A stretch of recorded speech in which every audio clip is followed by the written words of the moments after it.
What's on, ladies and gentlemen? My name's Ross, I like games, and today we've got some new Marvel Champions cards to talk about.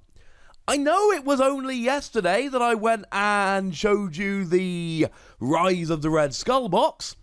I thought we'd be waiting a little bit longer to see some new cards as well, but we're not. The Czech distributor has gone and shown off a bunch of new cards, revealed a bunch of new cards, and it would be frankly rude if we didn't have a chat about them. Shout out to Vitek Ulrich over on the Facebook group for showing them off and translating them. And let's not bury the lead here. My favourite thing about this, we're getting an ally Spider-Man. We're getting an actual ally Spider-Man. This makes me extremely happy indeed. I know, it does seem like we are going to be getting all of the major characters as allies, as well as, you know, your general hero cards, in the same way that we seem to be getting most of the villains as minions, as well as actual villains. But let's not worry about this. This is a good thing. It is a Justice card. It is a 5 cost, which makes it quite expensive. You've got 4 health, which is really good. And you've got 2 thwart and 2 attack, each of which gets you 1 consequential damage. So being able to attack for 2 or thwart for 2 4 times, that's good for a minion. But you've got to be able to put up with the cost of 5, which is extremely high. It's one of these allies where it's a real pain to get it into play, but once you get it into play, you're going to be really happy that you did. And let's face it, I'm such a Spider-Man fanboy that anytime I make a Justice deck from here until the end of the game, this is going to be in my first draft, because, you know, Spider-Man. Now, the good news is we do have an ability here as well. After you play Spider-Man from your hand, remove 3 threat per player from a side scheme.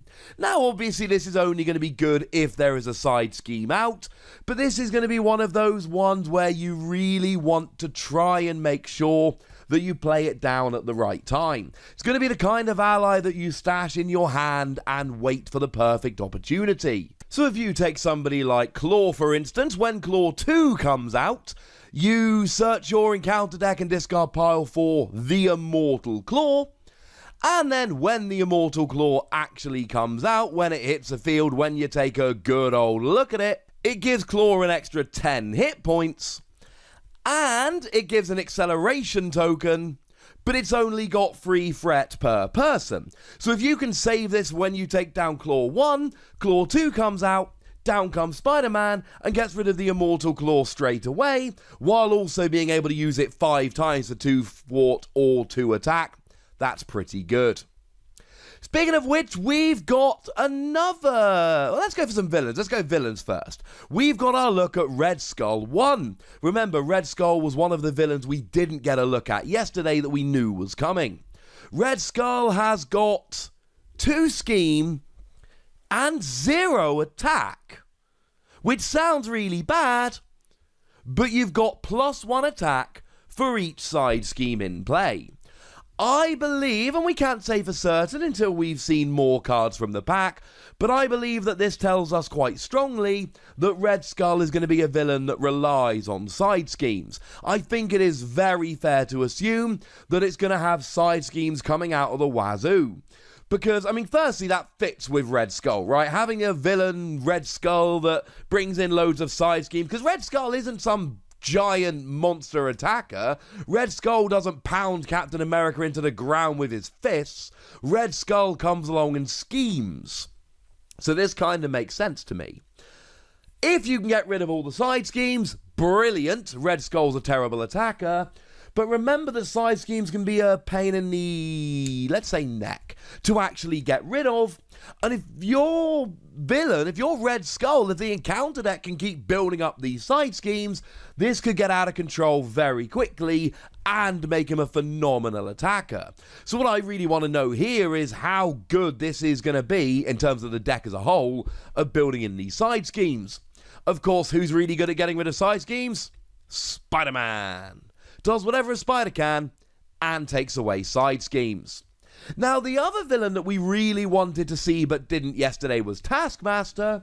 Well, we've had a look at the first stage of Taskmaster. He's got 13 hit points, should mention that Red Skull has 12.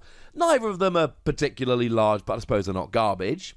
We've got 1 scheme, 2 attack, but after a player changes to hero form, that player discards the top card from the encounter deck and is dealt direct damage equal to the number of boost symbols on the encounter card. Oh, sounds like fun. So something like the Immortal Claw would do no damage, but something like Invasive AI would come in with 3 boost icons and deal 3 indirect damage. Could go very well for you. Could go very wrong for you. Of course, remember when the encounter deck runs out, an acceleration token is placed, so an extra scheme is put on at the beginning of the villain phase. So even just discarding the top card of the encounter deck can be a pain. But the real bad news here is that you do have up to 3 direct damage being dealt. That could be a very, very bad thing. Although do remember we had a little bit of a look at Spider-Woman yesterday, and when you're in hero mode, we saw that Jessica Drew lets you look at the top card of any deck. So of course, if you're Jessica Drew and you want to flip yourself over to Spider-Woman, this seems like it would work quite nicely, because you can look at the top of the encounter deck and only flip over if you know that you're able to take that direct damage. So that's actually quite good. Jessica Drew here works quite nicely. Apparently the spiders are looking up. Spiders are looking good. Now, we do have just another little card here. It's a basic card, hence the grey border. And what we see here is a free card that lets you exhaust an Avengers character you control to ready another Avengers character that you control. And really, the only downside of this is that you're losing a card in your hand. And that is a little bit of a pain, but I don't think that's too bad. It is worth noting, of course, that you do have the card Honorary Avenger that you can play as well. It's another basic card, a 0-cost upgrade, and if your identity has the Avenger trait, then you can give another friendly character +1 hit point and the Avenger trait, which will allow you to do a little bit more with this. And this is good. It means you can take a character that you really like. Maybe you really need to thwart, so you take one with a high thwart, or you really need to attack and you take one with a high attack, etc., etc. And then you actually take advantage here of being able to use them again. That's a very, very good thing. You do lose a card in your hand, but it lets you reuse a character that you want to reuse. It's not always going to be one you want to use, but sometimes it could be absolutely amazing. It does also look like Captain, I'm not the only one that pointed this out, looks like Captain America is attacking Luke Cage there. And given that Captain America's already got a mechanic that allows you to ready him, seems like it's getting a little bit silly. Now, the final card to talk about here is extremely strange. White Tiger. Now, it's an ally, and now free thwart for 1 consequential damage is awesome. 1 attack, 1 consequential damage is fine. Free health is fine. I'm loving the free thwart for 1 damage. That is ridiculous. It doesn't cost anything. How can this be a free card? How can it be a free card that gives you free thwart on 1 consequential damage? That's ridiculous. And then we look in the bottom right hand corner and see that this isn't a basic card or a justice card or an aggression card or any of that. It is part of the Taskmaster deck. It is Taskmaster card 7 out of 23. Now, we don't actually know exactly what the deal with this is here. However, remember, we were told in the reveal yesterday that you can play through all 5 villains as a proper campaign. And we were told yesterday, here's the exact quote, gives every player the chance to upgrade their decks with certain cards they find along the way.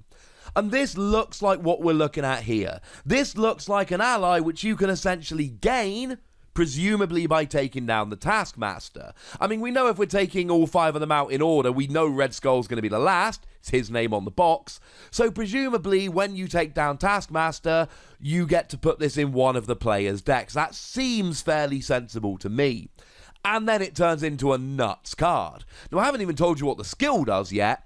After you play White Tiger from your hand, you may spend a science resource to remove 3 threat from a scheme. Oh, yeah, that's kind of ridiculous. Because remember, you're already relieving 1 threat for 1 consequential damage. You can do that 3 times before White Tiger goes down. And now you're talking about also removing 3 threat at the cost of a science resource when you play it. Or her. This is nuts.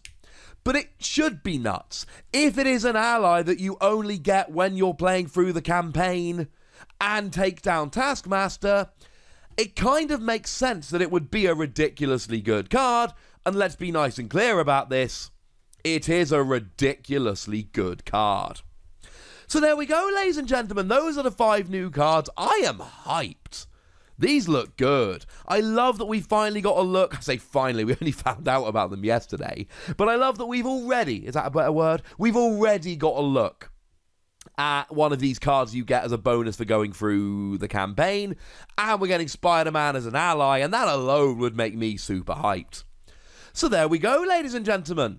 That's kind of ridiculous. But I'd like to know what you think about all of these. So let me know in the comment section. Go nuts. Be nice. And then make sure you like this video, subscribe to this channel, and follow me on Twitter at the Wossy, where we talk, I don't know, Marvel Champions, Digimon, all kinds of fun stuff. But by far the most... Oh, and check out patreon.com/PTCG Radio, support the channel, find some bonus podcasts, all that good stuff. But by far the most important thing, as always... Look after yourselves till next time, would ya? Thank you very much for watching. My name's Ross, and you've been watching Wossy Plays.